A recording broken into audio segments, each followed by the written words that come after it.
marketing strategy and how to find clients. This is going to be mainly for entrepreneurs, freelancers. If you're a job seeker, or maybe you're in between right now, you're thinking about starting a business, this is also a good webinar for you. So the topics that we'll cover today are basically, what is a business strategy? What is a marketing strategy? What type of tools are out there to support you? How to find your ideal clients, and how to assess your actions. You should be able to see now on YouTube a little Rubik's Cube where you can ask questions. So I will leave some time for questions as well. For whatever reason, if you can't ask your question live, definitely I will check Meetup a little bit later and answer any questions that you posted on there or any other platform. So just to get started, to be timely as usual, I want to spend some time to talk about a business strategy. What is a business strategy? So the first thing to understand that you can't have many strategies. Basically, you have to decide from the get-go what it is that you're going to do and what you're not going to do. This is the first thing. So I'll give you two examples, very different brands. One of them is EasyJet. If I tell you EasyJet, immediately you can think about cheap flights. If I tell you Dior or Louis Vuitton, immediately you think about luxury products, handbags, fashion, etc. So you see how those brands are positioned very differently, and immediately you can think about what they represent. In your business strategy, there's different components, which is also the same as a business plan. So you should be worried about your strategy, what type of processes, what type of people. Planning for me is also very important. I'll just touch a little bit about planning today. And finally, marketing. And this is the topic, really the hardcore topic of today's webinar. So in terms of marketing strategy, the first thing that you should be aware of is that it should definitely be linked to your business strategy. In other words, if you decide you're going for the cheap product like EasyJet, you should definitely have a marketing strategy that makes sense around that. You don't see EasyJet putting nice ads, in very fancy magazines, or giving you coffee and chocolate when you get into the airport. On the other hand, if you go to a Dior store, you can see very nice merchandising, the bottle of perfumes, etc. So you see how they do their marketing a bit differently. So definitely the alignment for me makes sense. With alignment goes also coherence. Same thing, if you have a color code, the color code should be the same throughout. So I insist on that coherence part, because when I look at small businesses, the way people market their products tend to be a bit, sometimes it's not coherent. You have different colors, different fonts. So you have to separate, what you like from what your business brand is about, and the color coding should follow, and the messaging should follow, etc. So I call that the alignment. The other thing you should be worried about is to assess regularly how your marketing is doing. So if you start a marketing campaign, you should be able to see what's working, what's not working, and correct that. Otherwise, you're just wasting money.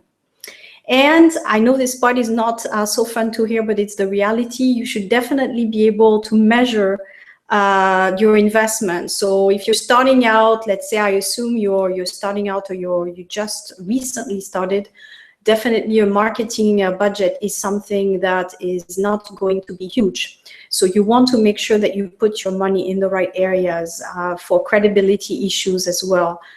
You can't start with zero marketing, I would say, otherwise your brand won't be out there and known. So obviously you need to pick what you're going to invest your money in, but there will be some investment. So to go back to my examples, because I like to give examples, if I follow with the Dior, if you look at what the brand is about, you will see that they invest quite a bit in merchandising. Their point of sales usually have very nice counters. The ladies that work at the counter wear very nice uniforms. There's a code. Same thing if you look at luxurious air flights. Usually they will, same thing, they will have a uniform, they will have a process, a protocol that they have to use in terms of how they greet the client, what kind of answers they should give the clients, etc. So there is definitely a marketing strategy and a process behind it, in the communication, in the merchandising, in the packaging as well. We just talked about that with a client about packaging, but it is important. If you're selling a product, the packaging should reflect also your brand. So you can see if it's luxurious product, there will be a little bit of investment on having a nice package that will go with the product. So that should not be underestimated, because it will be part as what I call the positioning of the brand. So that's something you learn in marketing as well, is how to position your brand. So to give you a little bit more theory behind marketing, there's basically two different ways that you do marketing. The way you do it is either by using the push strategy or the pull strategy. So the push strategy is what I call the old age type of marketing and advertising. It's the old brand that you can see in commercials, probably up until the millennials, where you would say, okay, our product is the best and you should buy it immediately. On TV campaigns, radio campaigns, magazines and newspapers used to be a very good source of advertising. So the strategy there is to say, you know, we have this product, it's great, you should use it. And people would basically look at these, and maybe after so much repetition that they would see the ad, after a while they say, okay, maybe I will go in the store and buy it. But you have to remember that at that time, you know, customers were not as informed as now, so they would basically react more to that kind of marketing. However, with the millennials, now we have something called social media. And with iPhones or Samsung, I don't want to try to make it sound like I'm for one brand rather than the other, but with phones and computers, we all have access to social media. We all also have access to comparison of pricing, what you get for your money. This is very new. You have to remember that, you know, in the old days, or even until, again, the millennial, people weren't doing this. You know, they would see an ad and that's how they would make their purchase. Now people are much more sophisticated. They will compare pricing, they will look at location, they will look at the service they're getting. So they're more sophisticated and they expect more as well, and usually for cheaper. So that's another difficulty for entrepreneurs. So you have to combine all that and look at the customer now and think, you know, the customer has evolved.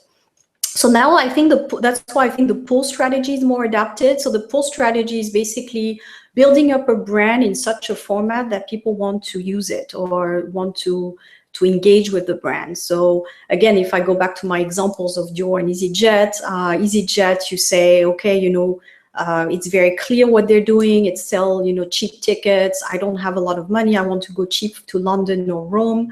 I'll go and book my ticket on EasyJet. And it becomes almost automatic now, where if you talk to your friends, you know, people say, just book an EasyJet. Same thing with Airbnb, just book an Airbnb. So again, it's very good for service for money and cheap.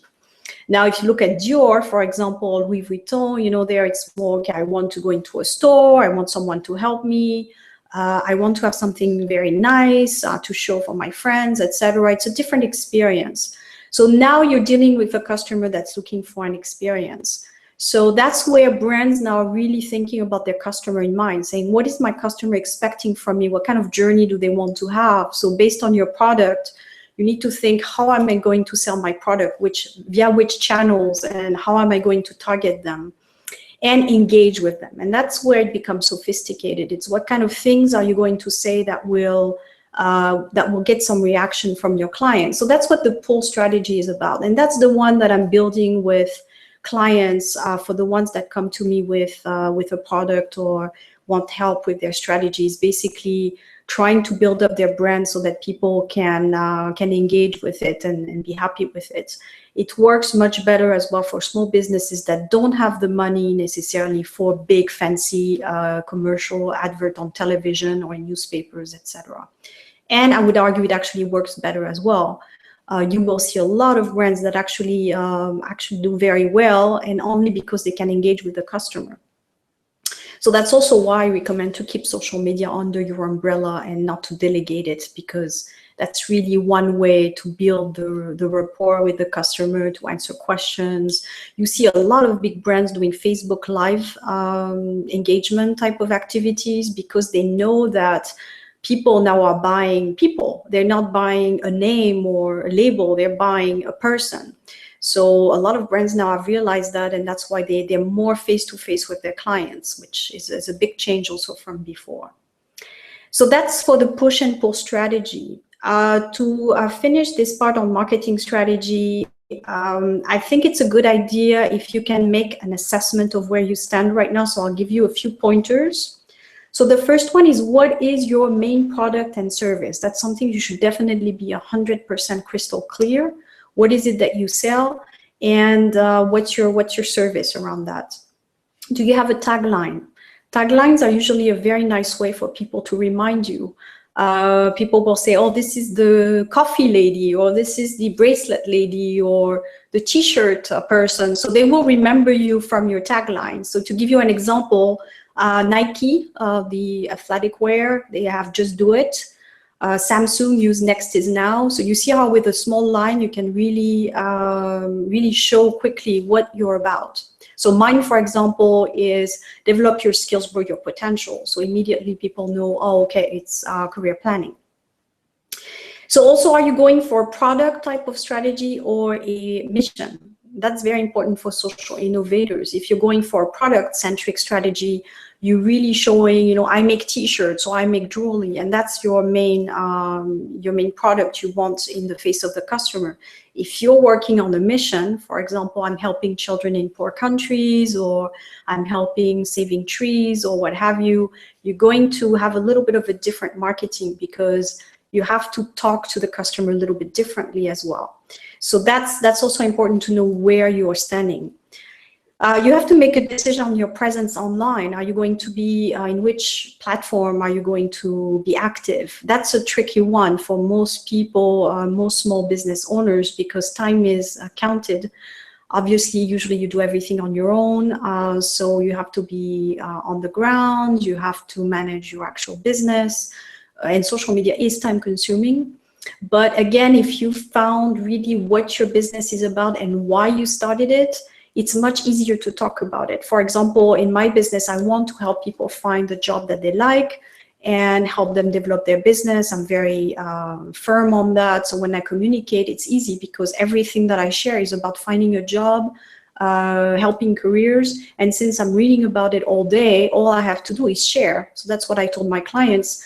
I just go, and because I'm on the web anyways, I just click share and it's immediate. So I don't have to actually think so hard.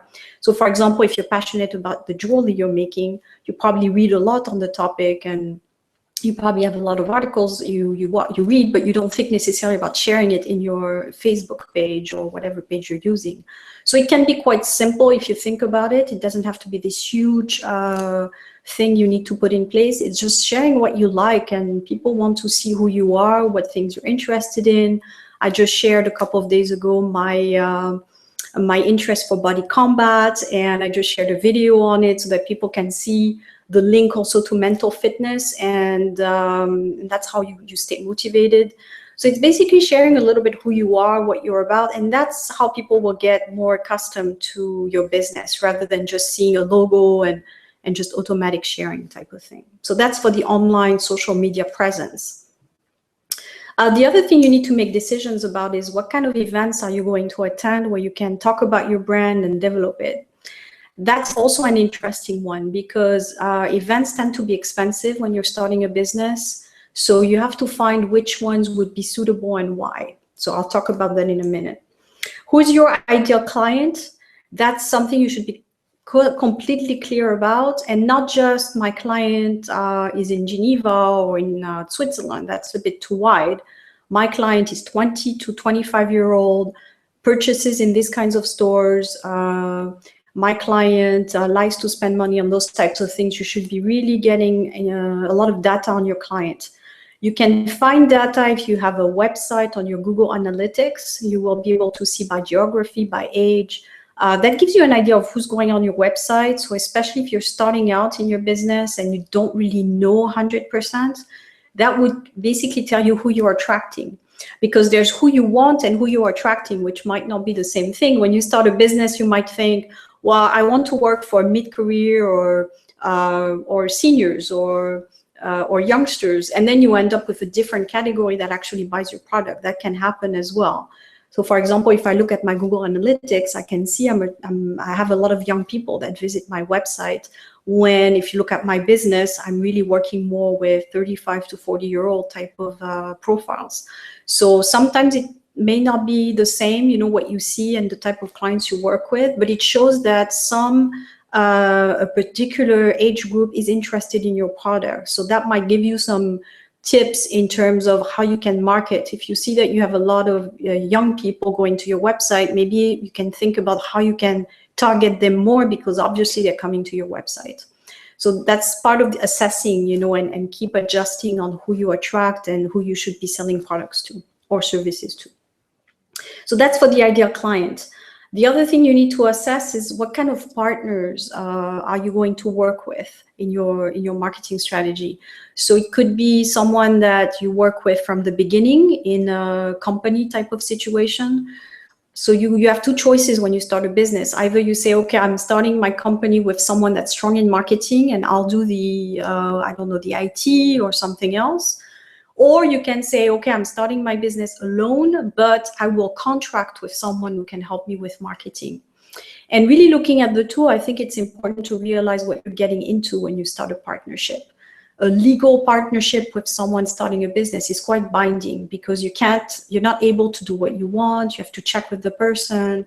So my recommendation on partnership would be to work with other people in services when you bill each other. So for example, you start a business, you know that your marketing is not there yet. You work with someone who's able to help you and they just bill you for the services, but you're not engaging from the beginning with this person. So it's my little 2 cents on partnerships. I really think it's something to think about if you want to start with somebody. It's binding. You don't know what's going to happen in the future, if the person is going to go in another direction. My experience with entrepreneurs, now I started a year and a half ago, from everybody I've talked to, most of the time I would say it's quite unsuccessful, the business partnerships, where people start something together and either they go in separate directions or they disagree, there's money issues. I've rarely seen up-to-date people that can come to me and say, we're business partners and it's actually going very well. So I haven't seen so many positive stories, but that said, it's just my experience, something to think about. But I would tend to recommend, at least at the beginning, to start alone and contract the services when you need them, and eventually maybe bringing someone to help you in the business. But at the beginning, it's very difficult, especially when you're not 100% clear yet on who your ideal client is, what kind of markets you need to develop, et cetera, et cetera. And the thing that's really something I really put a lot of energy in when I talk to clients, and I'm very fond of, is to talk about being on a budget, because I know it's always difficult where you spend your money and how you manage your budget, because you need sales to invest, obviously. So I wanted to give you a few tips from my experience on how you can save some money. So the first one is definitely to avoid upscale events at the beginning. So if you have a brand, even if it's in the luxury type of sector, the big events are usually very expensive to attend.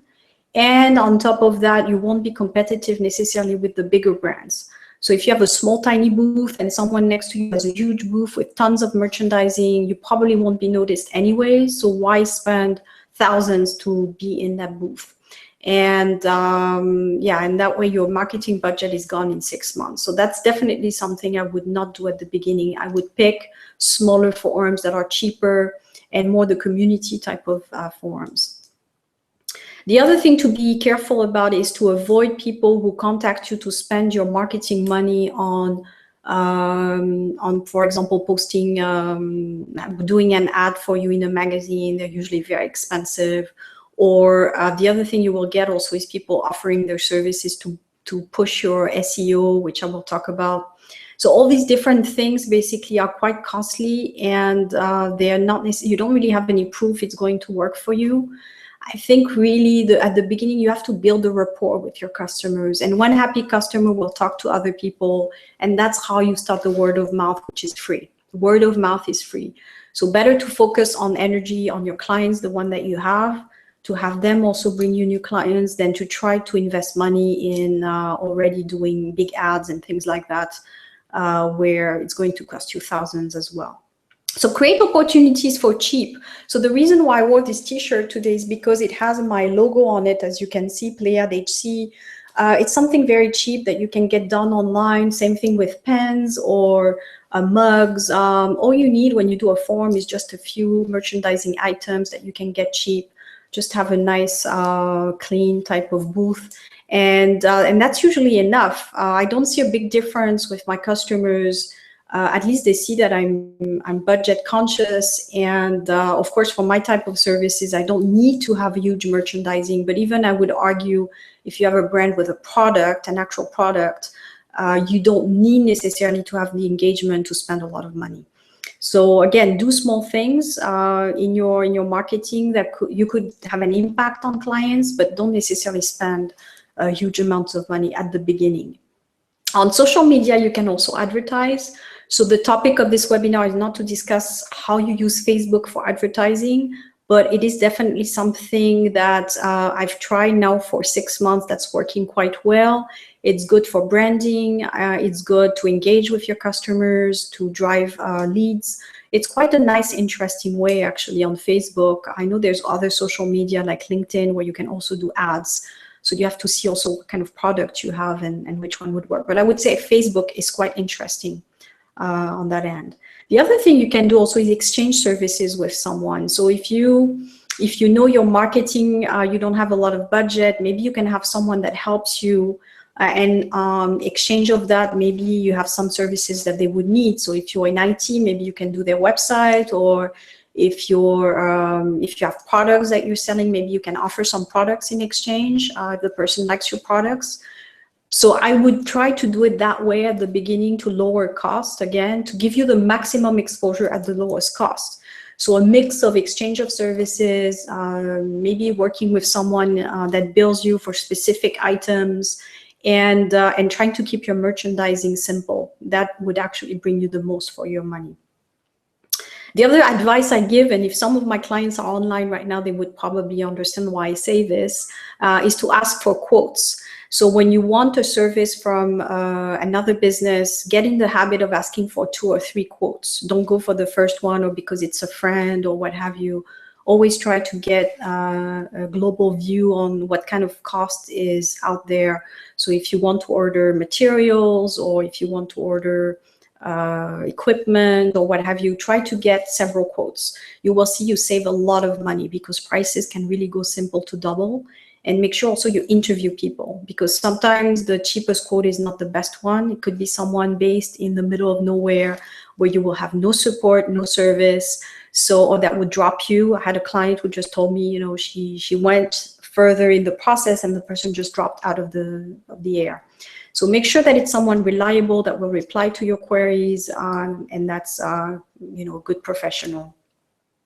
The other thing I advise to do is to use free online services. We tend to go for the fastest sometimes. Okay, I need this service, so I will go and buy it. We have to get into the habit of seeing what's out there already, and you would be impressed how much is on YouTube. YouTube becomes my second online home. I mean, anything you need to know now, you Google or you YouTube, you can find, you know, how to do a video, how to make a webinar. Everything is on YouTube. And I would say, you know, by the time you don't find it on YouTube, then maybe you can go outside, but you have a lot of good videos, very well explained. It explains also online how you click, for example, if you want some training on social media and things like that.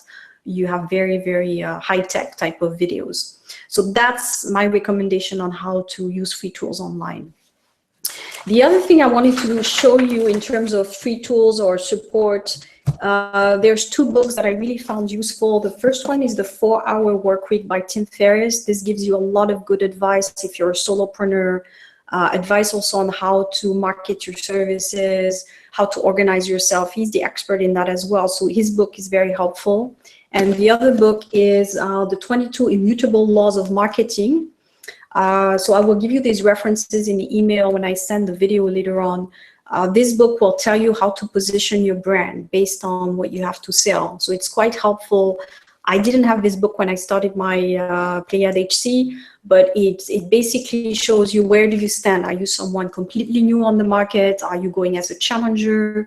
Are you going for product spread out? I mean, there's different types of things. So once you read it, I think it will help you also with the positioning of your brand or services. Free tools also include canva.com, bitly.com. These are services that you can have online to help you with your marketing.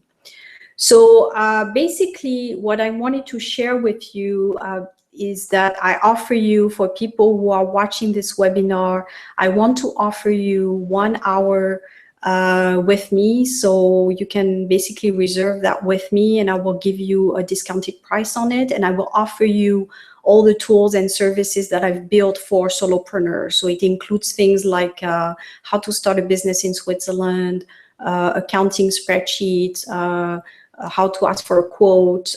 Basically, there's also project plan. So I have a bunch. So if you are sending me an email after this webinar saying I'm interested in getting more information and booking a session with you, I will give you a discount on the price, and I will also offer all these tools as part of it. And also for people who are watching this webinar on replay later on. So as for me, what I do is basically career coaching, and I help solopreneurs develop their business, start and develop their business. I've been doing it now for 1.5 years. It's been going great. I met fantastic clients, and all the things I'm sharing is basically what I've learned as I was going. So it's really practice. I read a lot of books as well. I think theory is important, but then in the end, you need to be in the trenches doing the work. And sometimes what I find when I look at websites or social media, a lot of people claim to get rich quickly, and you know, that you don't work a lot and you get the results. You can have a nice lifestyle and everything. It does bring you a lot of autonomy and a lot of freedom to do your own thing when you have a business. However, it is some hard work, and it takes a lot of concentration. And that's why I help clients. I mean, most people know what they want. They have an idea of a business, but it's more helping them also how to make it to their end goal. So it's really walking step by step and being efficient in how you use your time. So this is why it's bringing me smoothly to my next part of the presentation, where I talk a little bit about planning, which is going to be key to put in place your strategy. But before I start on planning, is there any questions on what I've talked about so far, on the strategies and so forth? So remember, if you want to ask a question, you click on the Rubik's Cube, and you can send your question in, and I will see it in my window here.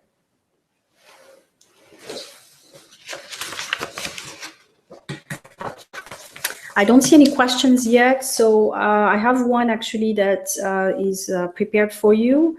Which social media should I pick when I start a business? I think that's one that's coming back quite frequently. So social media is important. It's a part of developing your business. I would say if you're quite junior, so to say, in the social media area, just start with one that you manage very well, because it is time consuming, and if you have several, you probably forget to update, and then people think you don't have anything going on, and that's actually not so positive. So I would start with one. Typically Facebook is the one that's quite common, because everyone is on Facebook.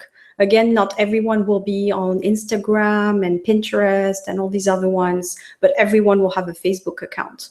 That said, if you're in a business where you have products, so you have jewelry or you have candles, or where you can take pictures, probably having Pinterest or Instagram might be a good idea, especially if you're targeting the younger profiles, because they would be looking at photos and they might pin it, and then their friends can see it. So it could be something to look at. I would say if you're junior in social media, just see what other people are doing. Just check their pages and see how they manage it and what kind of photos they put. That's usually the best way to get trained, is to look at what other people are doing in your field of activity. So if you're a jewelry seller, just look at what other people are doing in jewelry. If you sell services, see what other people are doing. And you can find that by just typing in Facebook or in Instagram or wherever, just type what kind of product you're looking for, and you will see other businesses, how they sell it. So that's my advice on that end. So just now what I want to do is give you a few tips on time management, which will be helpful to put in place all the things I just talked about. So on time management, I have a theory that I use, a principle that I use, that I've learned in a previous job. I was working in a very, very fast-paced international organization in Geneva where we would get tons of emails every day, something that probably sounds like your life.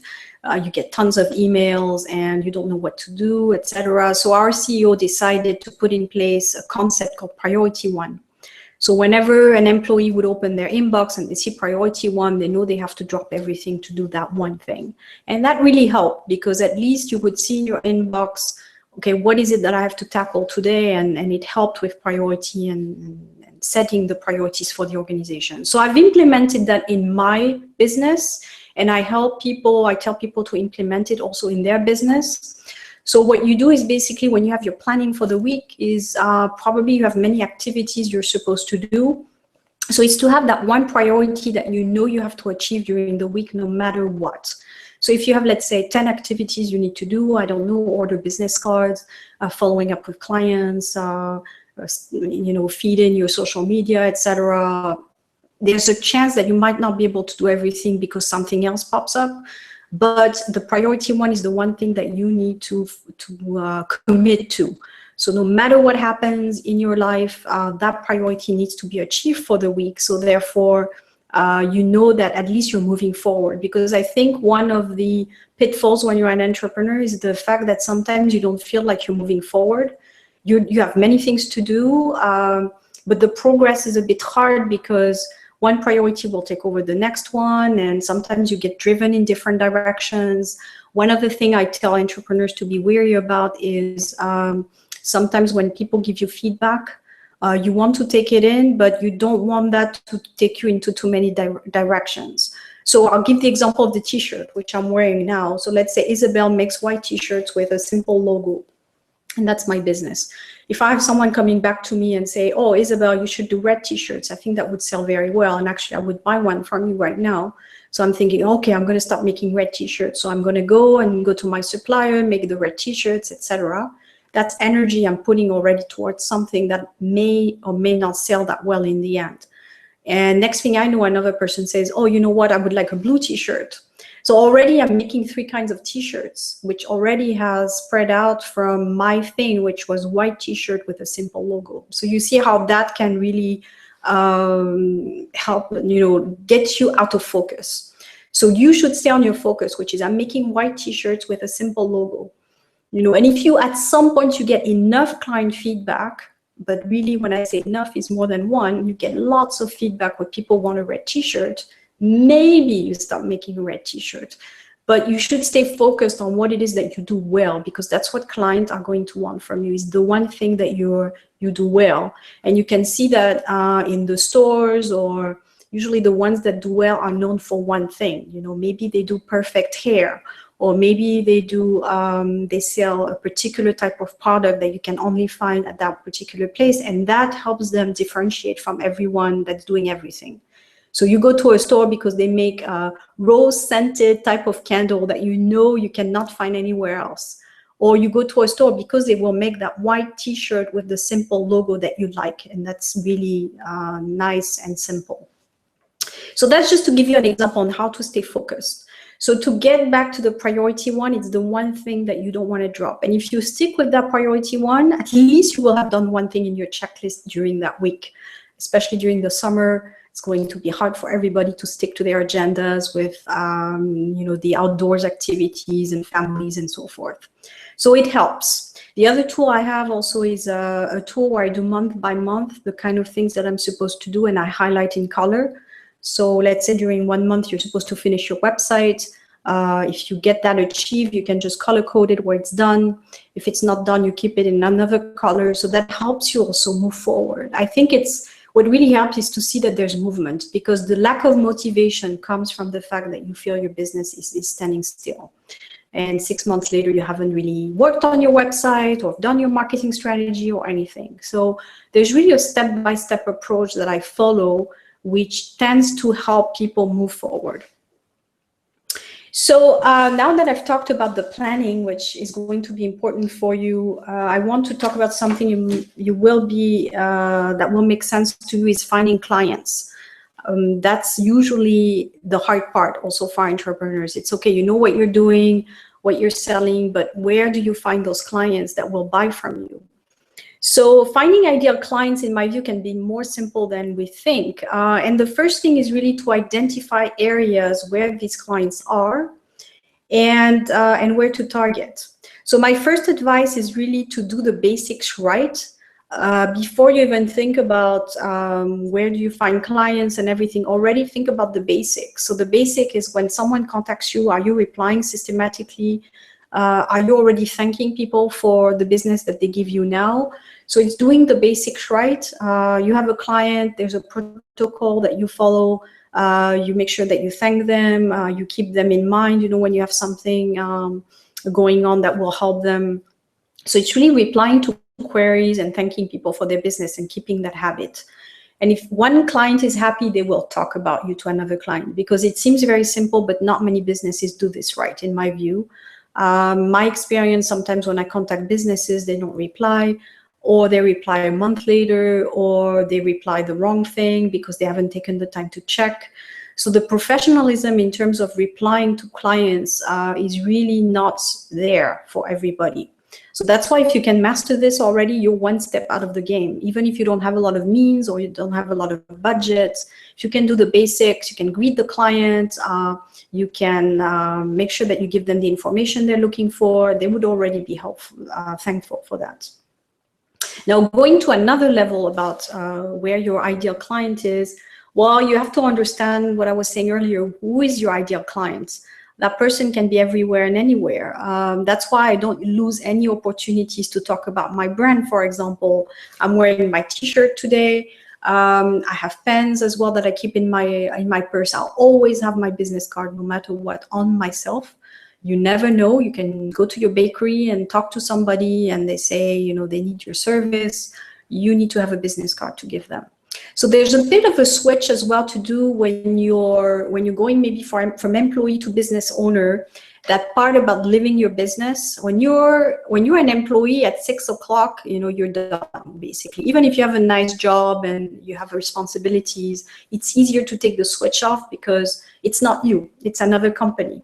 But when you have your own business, you really need to start living your business. So you're happy about it, you know, it's what you've built, so you're wearing your colors high, you know, basically, and people will also be attracted to that. Going back to my pull strategy, people will be more attracted to a business that lives by their values than someone who's just posting information.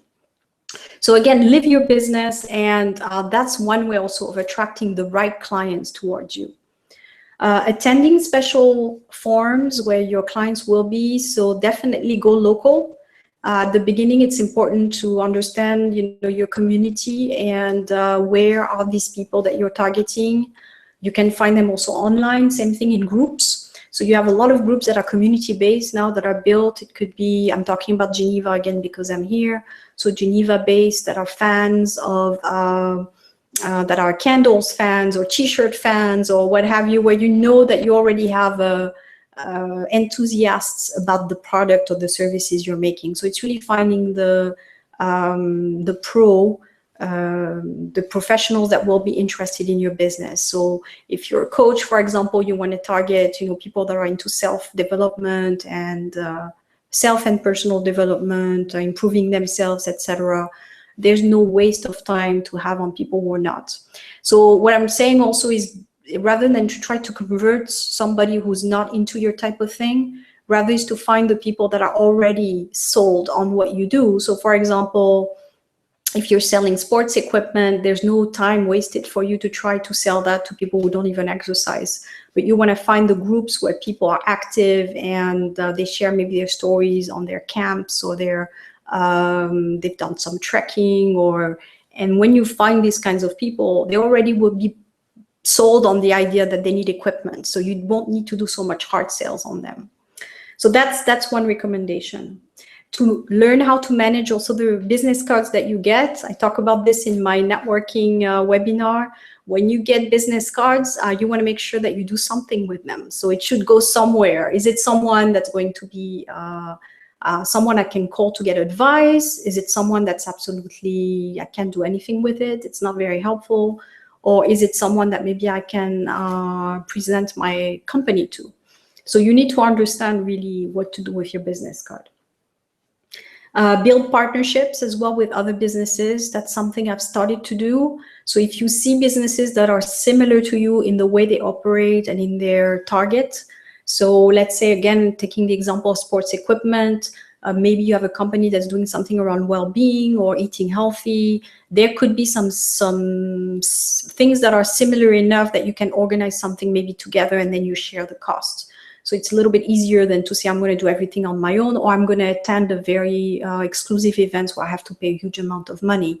So by working with other business owners, maybe you can start doing something on your own, several people, where you target the same kind of customer. So that's one way also to lower costs, to get more engagement and to get more clients, because people won't come just for you. They will come because there's a little bit of I talked about that with a client a couple of days ago. It's animation.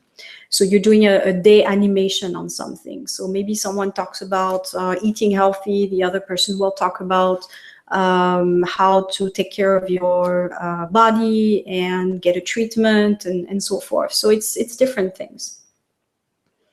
And the last client source I will talk about, I try to give you as much info as I can now, knowing that it is a big topic. It's Google. It's Google. Google can actually be a place where you can find clients, but you have to know how to use it. So there's something called Google AdWords, which some of you may have heard about. It's a pay-per-click. So you buy basically each time someone clicks on your advert, that comes out of your credit card, basically. It's for people to visit your website, basically. So you say, hey, I'm making these great t-shirts, come and visit our website, click here.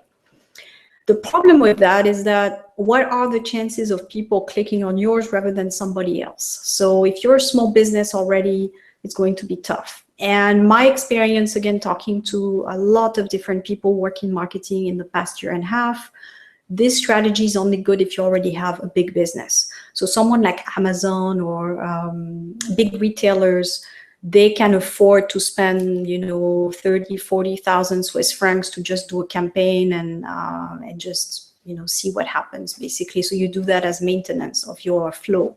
But when you're not known, chances are it's not going to help. People might come and visit, but they won't engage with you so much. So the budget on that, I would question mark. The other thing around Google is the search engine optimization. There's a lot of talk about that. What should I use? How should I create my website? A lot of people will want to sell their services. I can make you page one of Google. I can make your website, so fantastic. Usually, if it sounds very good, I would also be very cautious about that. I always believe in doing things on your own first. So if you don't know marketing around SEO so much, I don't think it's going to be a pitfall to not be successful in your business if you can engage with your customers. However, you need to start getting a little bit more knowledge on it. So same thing on YouTube, there's lots of videos that will talk about SEO, what kind of things you should do.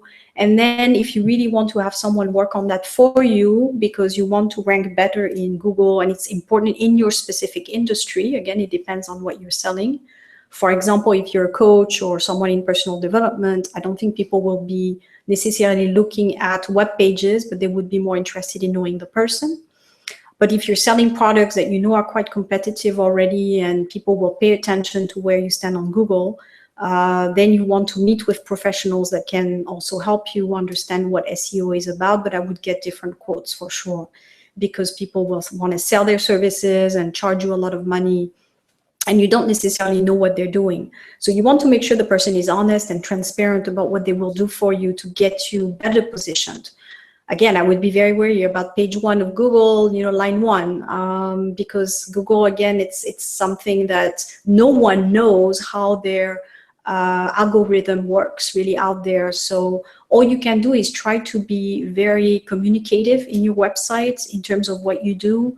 And what helps also is to get a lot of client engagement, because that shows that you're delivering good services. So anything with a star system on it, client feedback, that's going to be well positioned, because there's truth, or there's comments from clients that you're actually doing good work.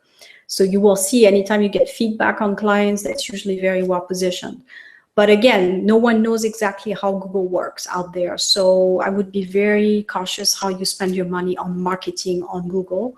And if you're going to hire someone, make sure you get different opinions before you start pulling the credit card. That's my suggestion. On client sourcing and leads, basically, you have to qualify your clients. So what I call by qualify, the thing is with the web, sometimes you get a little bit of everything, including people that are not so serious. So make sure that when you get clients coming to you to ask questions, that you have them do something. So either you have them do a checklist or look at your website, basically make them earn your time. So if they've done the little work that you've asked them, so it's checking your website or doing a checklist or something, then that shows they're engaged already. Because what you don't want is people to actually take your time asking a lot of questions and then they're not interested in buying your product and they're not serious. So you want to screen those out for sure. They're not your ideal client for sure. But after you get experience, you will see quickly that you know from the beginning when you get the emails or the calls, the ones that will be working with you and the ones that just want to take your time. So you just have to learn that's something ongoing. But really one way is to have them do a little something to show that they are committed. And again, depends on your business, but anytime you're working on services, I would say more than products, services is going to take investment from both people. So if I'm asking for someone to improve my marketing and to work with me, I definitely, I want a customer that's going to be engaged as well to do the things that I ask them to do later on. Always assess your business. That's the last part of my presentation. So before I keep going, any questions on the things I just said about planning and looking at your ideal customer? Okay, I don't see anything, so I'll keep moving. Assessing your actions and your business is something you have to do ongoing. So when you assess your business, it's when something goes wrong usually, but you should always do it anyways, especially after a big event. So if you have an action or an event, make sure that you see, you know, what kind of products I sold, what kind of new clients signed up with me. Make sure that you can always assess what goes well and what didn't go well so that you can improve. Also, it helps you improve your focus because let's say you have a big event with several products and you realize, I go back to my t-shirts. Let's say I had 10 white t-shirts and 10 red t-shirts and no one purchased the red t-shirt. Maybe not the first time, but if it's the second event and no one is purchasing the red t-shirt, why keep investing in making it? So that's also part of a startup, is to see, you want to get as close as possible to your ideal finalized product that you can sell to your clients. So you need to try, obviously at the beginning, you might try a few different products and see which ones are successful. And you will see also the ones that you can eliminate because they just haven't delivered on expectations. And why keep purchasing them and trying to sell them to people? And the idea is that, in my view, after you've done this trial and error and testing, typically you should only have 1 or 2 star products or services, if you're selling services, that you're recognized for, that you know very well, and that's what your clients will purchase from you. And again, it's not easy. When you're selling services, for example, marketing or IT or what have you, usually you're building on your expertise, and your expertise may be wide, and you want to help as much as you can many people. But that's also a pitfall, is you want to help many people, but at some point you're not going to be recognized as the specialist of one thing. So you will have to go towards that expertise only after you've tested. So it's okay to start, you know, quite wide, and you will need to go through that step anyways, because it's impossible to know from the beginning, this is what I do and that's it. You need to test it. So when you get to that point where you say, okay, I'm making white t-shirts with a simple logo, that's what sells, that's what people want from me, and that's all I'm producing, it will help everything, because it will help your focus. Obviously your supply chain will be easy, same product, people reorder, etc. So everything will be made simple for you. But that's why assessing is important. The last thing you want to do is keep having a huge spread out of services and products that you need to maintain, that you need to explain, etc. and no one really knows, is engaged with anything. So the jack of all trades definitely does not work well when you're a job seeker, and does not work well when you're a business owner either. People, again, buy specialty. They buy the specific thing that they're looking for from you. So they will come to you for that. The other thing you can do to assess your business is to create a couple of metrics. So if you're, for example, qualifying leads, you can say, how many more leads did I get this week from doing this activity? Or how many more people I added to my distribution list, to my client listing? So this is a way also that you can see progress. You can say, okay, this month I've increased by 20% my client listing. That makes you feel also like you're moving forward. So all these things will improve not only your business, but also your morale and your motivation. So creating one, I say 1 or 2 metrics, because after that, I think it becomes too much of a hassle. And the last thing you want is to be demotivated from doing the metrics. So you want to do something very simple. Just pick 1 or 2 that you that are important for you in your business, and keep, assessing regularly, also on your actions, on your marketing actions. So so that's it for the presentation. I wanted to give you some last-minute tips before we part. So the last-minute tips would be to really focus on your planning and organization. This is going to be important to achieve your long-term objective, which is to have a successful freelance or startup type of business. To find a role model in your area that you can really watch or keep an eye on and see what they're doing. That shows you what you could do with your brand, basically, if you were going to have a real strategy in place and push it forward. So having a role model helps. It also shows you what kind of actions you can do. I mean, the only way I could know what I'm supposed to post on Facebook is by looking at what other people are posting and what works, what kind of people are engaging, etc. And the last thing is to make sure you know your why you're starting this business, because I think at some point you might be demotivated because you're not getting the sales, or your business is not moving forward. So if you've just started it out of the blue, you might get quickly demotivated. But if you understand that it's really something that you believe in, that's helping people, or that's saving the world, or a product that's really helpful to the community or to the world at large, then it would be a lot easier to sell. So make sure you know your why and test everything regularly. So going back, that's how I will finish this webinar, is keep testing. Don't invest too much money yet until you know that this is the product or the service people want and they're willing to pay for it. So, if you're going to make 10 different t-shirts, do it. Test it before you invest, in huge quantities. Make sure you get client feedback regularly. Sometimes people don't tell you or don't want to tell you. So make sure that you talk with your clients and you ask them, how they like it, what could be done better, etc. And that will help you also improve, which is important.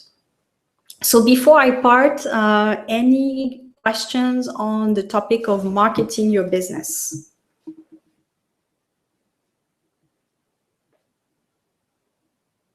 Again, if you think about questions later on, I will be replying to them, and I will also send an email with a few things I talked about in this presentation later during the day. So I hope this was helpful for you. The next presentation will be on LinkedIn, your job search partner. So it's mainly for people who are looking for a job. So thank you very much, and I hope you have a nice rest of the day and a nice summer. Thanks. Bye.